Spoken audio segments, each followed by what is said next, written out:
que grande satisfação estar aqui com vocês. Peço licença para estar entrando aí na casa de vocês, que hoje nós temos uma missão muito grande, não é? Nós vamos aprender juntos a parábola do juiz iníquo e da viúva, né? Então, vamos comigo? Vamos com Jesus, aprender um pouquinho do seu evangelho. Ok, hoje nós temos um combinado, hein? Nós vamos estudar essa parábola, tá? De uma maneira mais profunda, de uma maneira que a gente estuda mais nos grupos de estudo do miudinho do Evangelho que tem nas casas espíritas. Então, essa parábola, Jesus nos brinda no seu Evangelho no início do capítulo 18 de Lucas, vai do versículo 1 ao versículo 8. Nós vamos dar uma olhada, vamos lê-la aqui primeiramente com vocês. Para quem não conhece, conhecê-la. Para quem conhece, mas esqueceu, relembrá-la, né? Vamos ver como que ela está na fonte, na Bíblia. Como que ela está lá? Vamos ver. E contou-lhes também uma parábola sobre o dever de orar sempre e nunca desfalecer. Havia, numa cidade, um certo juiz, que nem a Deus temia, nem respeitava homem algum. Havia também naquela mesma cidade uma certa viúva, e ia ter com ele, dizendo: fazei-me justiça contra o meu adversário.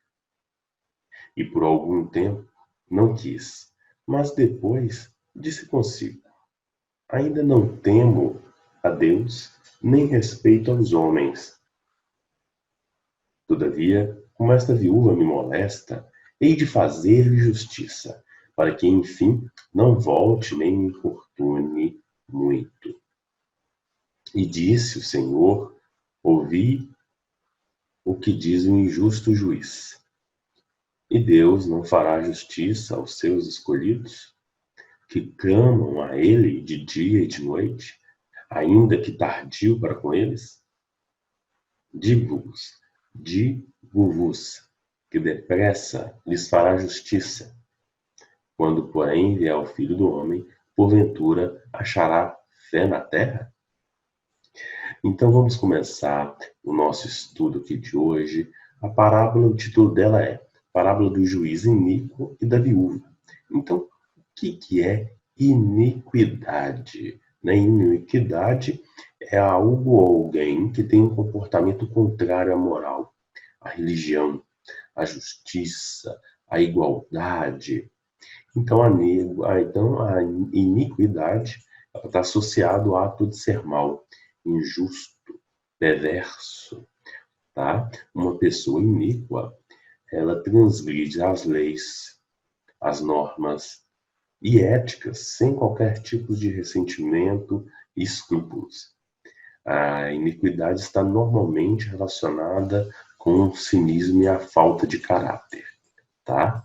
Por isso, a parábola traz um ensinamento para combatermos essa iniquidade, essa injustiça, essa perversidade, né, que muitas vezes faz parte do nosso processo de reforma íntima diária, faz parte ainda da nossa personalidade, faz parte ainda do homem velho que mora dentro de nós e que aos poucos, né, pelo processo de reforma íntima de algumas pessoas, vai cedendo esse lugar ao homem novo, às novas morais, às novas atitudes, às novas posturas, né, embasadas no Evangelho de Jesus.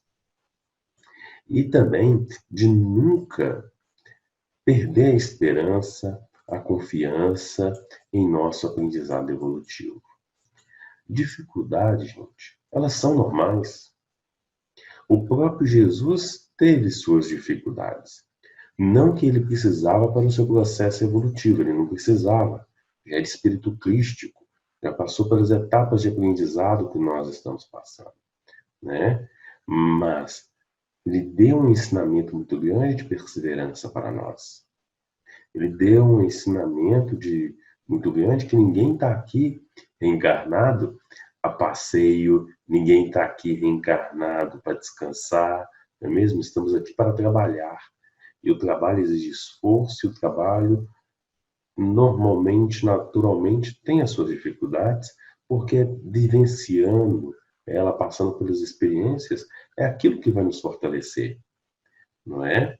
Então, Jesus ele traz esse ensinamento muito grande para nos ensinar a não desistir e não perder a esperança diante das nossas dificuldades. O que seria se nosso guia modelo, né, desistisse de nós, de nossas dificuldades, de nossas incompreensões? Interessante refletir, né? A parábola, ela traz um ensinamento que é o dever de orar sempre e nunca desistir. A prece é a ferramenta que nos aproxima de Deus, que nos fortalece para pegarmos essa energia em Deus e, com essa energia, temos o combustível, a gasolina para chegar no final do nosso trajeto, ou seja, no cumprimento das nossas missões, das nossas tarefas, de aprendizado aqui no dia a dia, né? Então, a gente precisa desses momentos de ter uma tranquilidade, por mais que isso seja difícil, e às vezes, ao perder o emprego, com a dívida grande, né? Às vezes, quando temos dívidas de anos, um carro, uma casa, vem aquele desespero, né? Ou às vezes a gente perde uma pessoa querida, é difícil buscar Deus nesses momentos, buscar Jesus, mas nós precisamos. São eles a nossa base. E também porque quando nós estamos com eles, nós ficamos mais fortes. Eu falo muito no atendimento fraterno que quando a gente se afasta de Jesus, né, de Deus, o livro dos Espíritos nos fala que a gente se aproxima dessa infelicidade. O que é isso? Os problemas vão chegar até nós e eles vão ficar do tamanho de uma montanha, quando a gente se afasta de Deus e de Jesus. Agora, quando a gente está perto de Deus, perto de Jesus, vamos estar mais fortalecidos e mais fortalecidos. Este problema vai deixar de chegar? Não, ele vai chegar. O problema, e Emmanuel nos fala isso muito bem, o problema, ele é uma professora educativa que vai nos fortalecer. Ele vai chegar até nós, mas perto de Deus e perto de Jesus, este problema vai ser do tamanho de um quebra-mola. Vai ser pequenininho, assim. Agora, se a gente se afasta, ele cresce, né? E aí nós vamos ter muito mais dificuldades de estar vencendo esses desafios, não é? Então a parábola, ela traz um ensinamento que é o dever de orar sempre, de nunca desistir, né? Porque aí quando a gente desiste, aí que o bicho pega, né? Aí que a coisa fica feia, aí que a coisa fica complicada, não é mesmo? E se estamos passando por algum problema, né, algum momento de dificuldade, seja psicológico, seja financeiro, né, seja de saúde, orgânico, né, tudo passa. Tudo passa. É como uma nuvem de tempestade que está momentaneamente em cima de nós. Mas não existe tempestade que dure para sempre, não é mesmo? Quando a tempestade está mais forte é quando ela está acabando. Quando nós estamos com mais problemas, que acontece uma coisa, depois acontece outra pior, que vai acumulando. Não sei se vocês já passaram por essa situação, eu já passei algumas vezes, é que está perto de acabar, não é? Como também os nossos problemas, eles não vão durar para sempre. Nenhuma tempestade dura para sempre, a não ser que pelo nosso livre-arbítrio nós procuramos caminhos de dores e aflições. Mesmo assim, o livro dos Espíritos nos esclarece que a lei de progresso vai ali nos forçar a evoluir. Podemos atrasar, estagnar a nossa evolução por um determinado tempo, por mais longo que seja, mas um momento ou outro teremos que progredir, teremos que evoluir. Tá? Vamos ver o que o versículo 2 nos ensina, dizendo: havia numa cidade um certo juiz, que nem a Deus temia, nem respeitava homem algum. Um certo juiz remete à ideia já de uma determinada pessoa que já traz alguma reputação. E não é qualquer reputação. É uma pessoa ligada à lei, não é mesmo?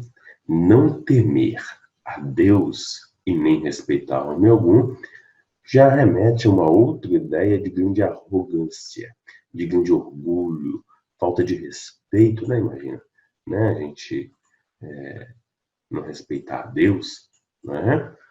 Então, aquele juiz era uma pessoa que tinha um sério problema de postura moral, né? De respeito ao próximo. E contextualizando nos dias de hoje, isso é muito comum e ainda no nosso dia a dia nós percebemos isso com até mesmo uma facilidade, não é? Pessoas arrogantes, pessoas autoritárias, pessoas que não respeitam o próximo, não é mesmo? Vocês conhecem alguém assim?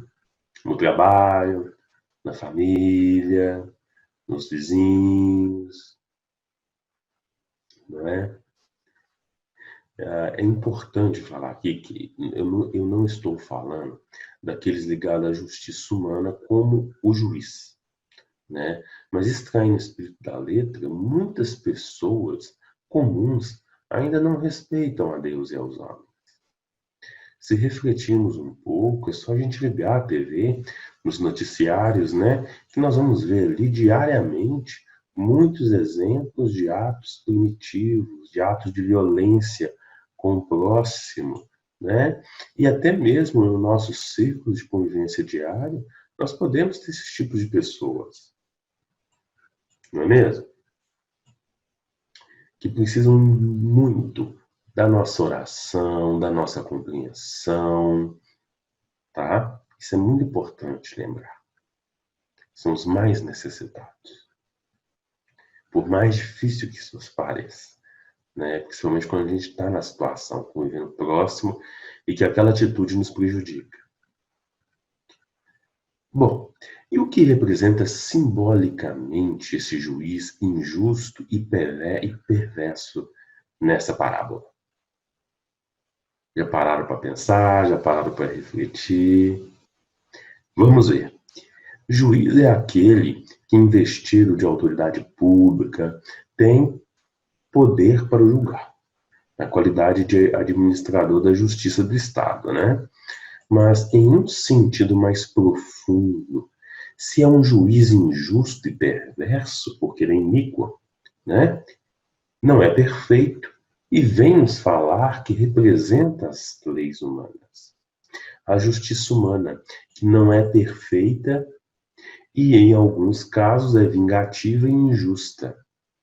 Como já vimos e estudamos na doutrina espírita, por exemplo, que não podemos matar. Está no Evangelho de Jesus, não matarás.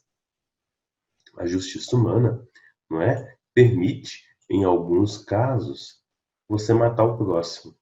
O aborto é um exemplo disso. A pena de morte é outro exemplo disso. E outras situações delicadas. Mas nós não vamos falar aqui nesse estudo, porque não é o nosso objetivo. É um assunto muito extenso, né? E o tempo não nos permite. Mas voltando aqui, a lei humana, ela é completamente diferente da lei divina. As leis divinas são justas e perfeitas. As leis dos homens não são justas e nem perfeitas. Ao contrário, tem muito a evoluir ainda, né? Então, vimos que esse juiz simboliza a justiça humana, as leis humanas. Vamos dar uma olhada no versículo 3? Vamos comigo.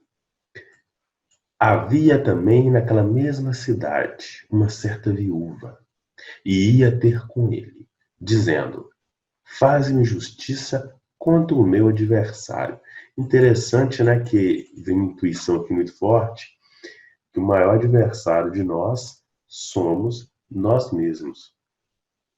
Então, vou deixar uma reflexão aqui. Será que esse adversário que ali está prejudicando ela, a viúva, não seria ela mesma?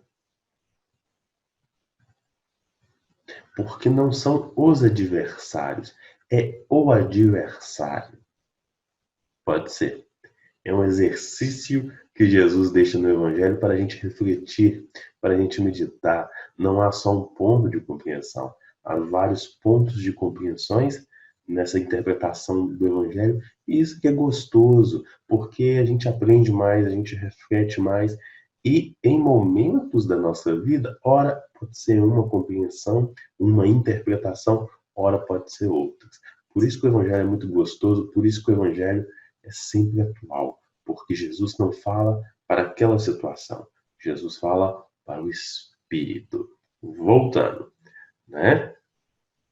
Interessante, meus irmãos, que nos grupos de estudo do Miudinho do Evangelho, vamos ver uma das muitas linhas de estudo de interpretações que, em grande parte das vezes, que aparece o gênero masculino ou feminino no Novo Testamento, traz uma simbologia muito profunda, não trabalha na questão em si do sexo ali mencionado, referindo-se ao homem ou à mulher, mas sim quando se fala de gêneros, quando se menciona homem no Evangelho, faz uma referência extraindo o espírito da letra da razão.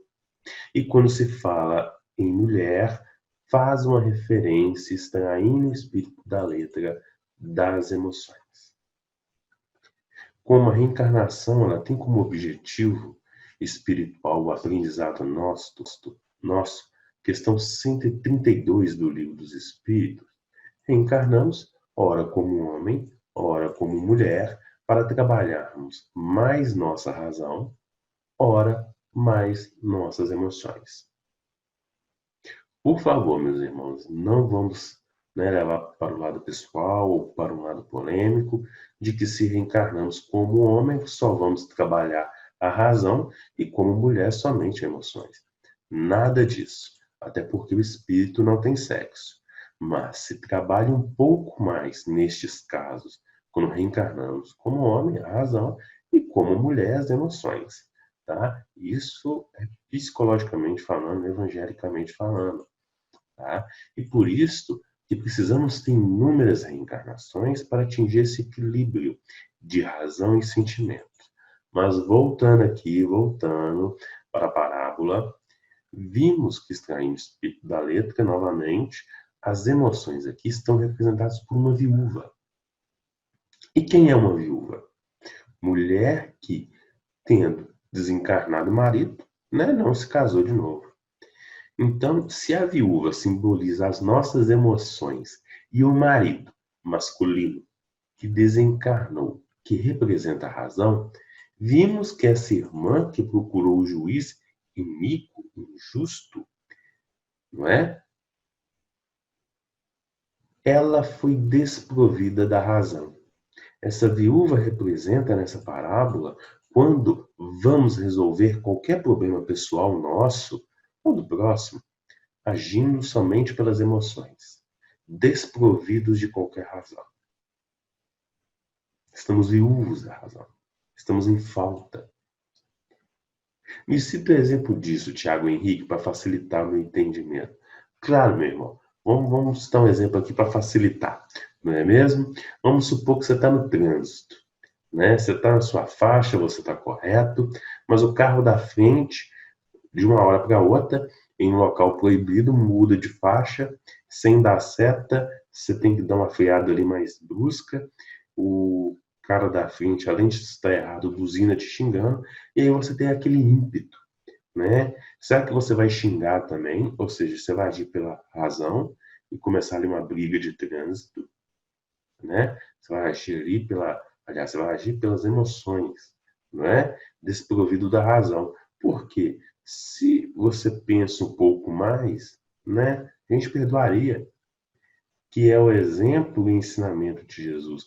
Porque muitas brigas de trânsito acabam até em fatalidades. Você não sabe se o cara está armado, não é? Ou pode envolver uma briga pior, sem necessidade, por motivo fútil, deixa pra lá. Investigar, faz uma prece, né? Melhor, não é mesmo? Vamos citar outro exemplo? Mas esse aqui é legal, né? O companheiro ou a companheira, né? Uma mulher ou homem ali, né? Sofreu uma traição e ali, muito decepcionado, resolve trair também, né? Porque tem aquele velho ditado, né? Chumbo trocado não dói, né? Mas Jesus nos ensina o perdão. Então, são situações que a gente age movidos muito a emoções, né? Nós precisamos ter o equilíbrio entre razão e emoção. Vamos continuar aqui no versículo 3 para a gente dar continuidade aqui? Vamos lá. Faze-me justiça contra o meu adversário.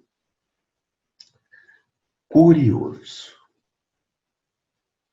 Aqui a viúva tem um adversário.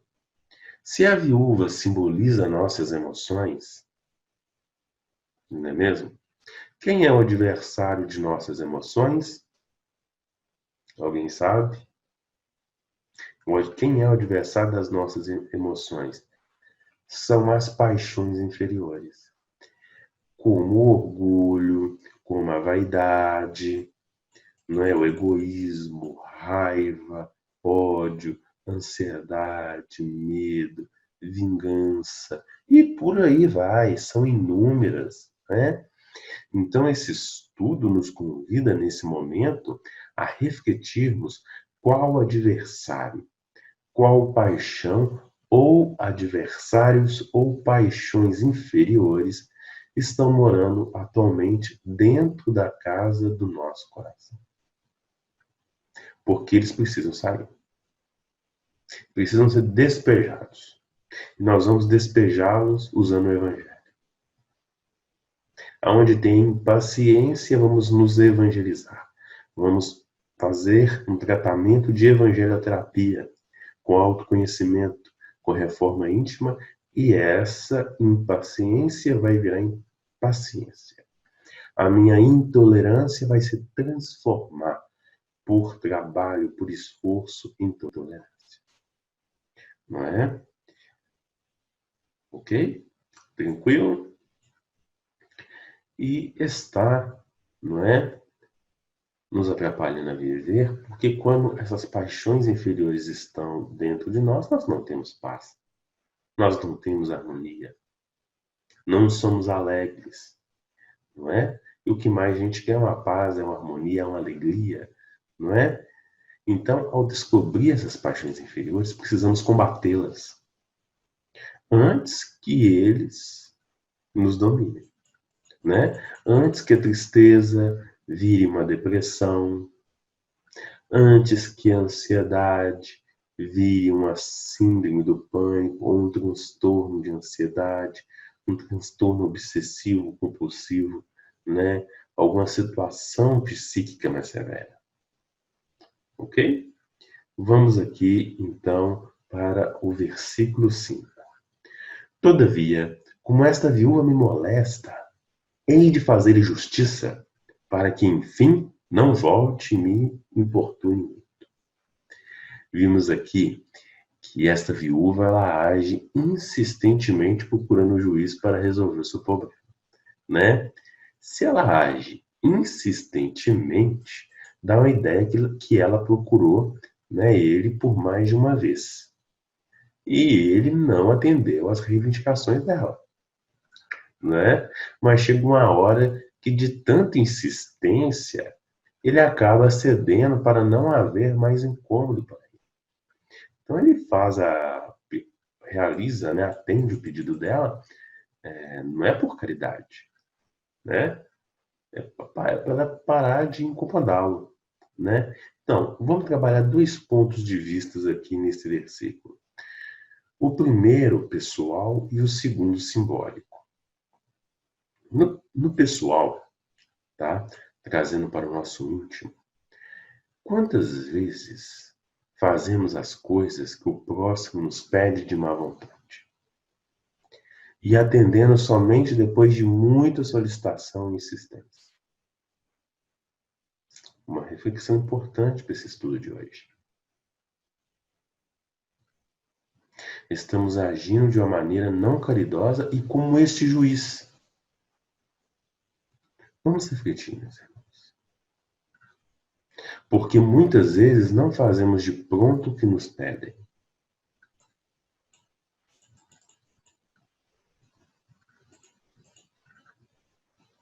Será que realmente não podemos ou porque simplesmente não queremos e temos má vontade? E a má vontade nós temos que ter uma vigilância redobrada com ela. Emmanuel fala que todo mal nasce da má vontade. Complicado, hein? Né? Porque se for pelas duas últimas, né? Porque a gente não quer ou porque a gente tem má vontade, nós precisamos rever e trabalhar essas posturas para sermos mais fraternos no nosso dia a dia e com o nosso círculo de convivência, da gente ser uma pessoa mais agradável, de estar morando, trabalhando, se relacionando com ela. E o outro ponto de vista é o simbólico. É quando vamos procurar a justiça humana e nós não somos atendidos. Ou a demora é muito grande e com isso desistimos ou nos revoltamos. Por quê? A justiça humana, pelo menos aqui no Brasil, né, tem essa característica de demora. É normal, por uma série de fatores que não vamos mencionar aqui, né, porque não é o nosso objetivo. E qual é o ensinamento desse versículo? O ensinamento é que, diante das nossas dificuldades e problemas, ao invés de agir como a viúva dessa parábola, que procurou a justiça humana, que podemos agir procurando a justiça divina. Porque ao procurar o que é justo e perfeito, os nossos problemas irão resolver de maneira muito mais rápida e justa. E de acordo com o que Jesus nos ensinou. Mas, meus irmãos, por favor, não leve novamente para o lado pessoal nem polêmico. Se estamos passando ou vamos passar por algum problema, aliás, se as leis humanas, né, nos protegem e vão nos ressarcir, procuremos.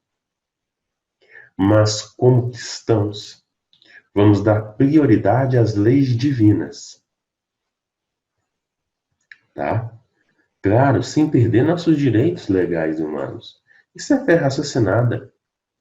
Por isso a explicação das consequências, né, quando buscamos as leis divinas, nos versículos seguintes, vamos falar muito em relação a isso. Porque se a lei, né, humana me dá direito, que eu procure, né, mas que eu não fique preso a elas. Porque as leis humanas, na verdade, podem nos escravizar. Em relação às leis divinas, elas vão nos libertar. Não é? Ela nos liberta cada vez mais. Vamos dar uma olhada no versículo 6, 7 e 8. Vamos comigo? Vamos na fonte, vamos na Bíblia. E disse o Senhor: ouvi o que diz o injusto juiz. E Deus não fará justiça aos seus escolhidos, que clamam a ele de dia e de noite, ainda que tardio para com eles? Digo-vos que depressa lhes fará justiça. Quando, porém, vier o Filho do Homem, porventura achará fé na terra? Essa terra aí, meu amigo, é a terra do nosso coração, viu? Será que vai ter fé? Precisamos, né? Companheiros, tudo que nós fazemos, nada fica escondido aos olhos de Deus e sua justiça. Podemos enganar a justiça humana, mas a divina ninguém engana. E ao procurar a justiça divina, precisamos ter uma maturidade, uma percepção de que essa justiça não vai acontecer quando nós queremos que ela aconteça. Ela vai acontecer no tempo de Deus. É Ele que sabe quando os nossos pedidos serão atendidos. Se nesta ou nas próximas reencarnações. Até porque muitas vezes estamos procurando sua justiça, pedindo e não estamos tendo retorno. É porque algum motivo justo e sábio que neste momento não é melhor para nós, ou porque nós não temos a compreensão de saber que aquilo não é o momento de receber aquela dádiva. E até mesmo, às vezes, nós não temos mérito naquele momento. Né? Mas não nos esqueçamos do consolo que o Evangelho de Jesus nos dá. Vamos comigo em Mateus capítulo 7, versículos 7 e 8. falando sobre a bondade de Deus. Pedi e dar-se-vos-á. Buscai e encontrareis. Batei e abre-se-vos-á. Né? Então, nós vamos ver o que nós pedimos, vamos ter. O que buscamos, vamos encontrar. E aonde bater, vai abrir. Se coisas boas ou coisas ruins, complicadas. Não é? Precisamos tomar cuidado. O livre-arbítrio é nosso. Nesse versículo mostra muito bem isso. E mostra muito bem também a responsabilidade que temos pelos nossos atos. Somos os únicos responsáveis e vamos arcar com as consequências, sendo erros boas ou más, das nossas escolhas, das nossas atitudes, dos nossos pensamentos. Então, vamos sempre diante das nossas dificuldades e problemas, buscar a justiça divina, sem perder a nossa esperança e fé, se estiver demorando a acontecer. Porque lá no versículo 8 está: porque aquele que pede recebe, e o que busca encontra, e ao que bate se abre. Não é muito bonito isso? E Jesus foi claro em seu evangelho que nenhuma de suas ovelhas que foi confiada ao seu rebanho será esquecida ou deixada para trás. Quando nós pensamos ou estamos na solidão, é porque nós mesmos nos afastamos de Jesus.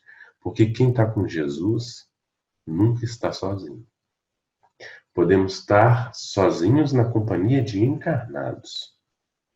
Agora, tem uma nuvem de testemunhas ali, um grupo de espírito nos observando para nos ajudar, para nos apoiar em nossas dificuldades. Sempre, sempre tem.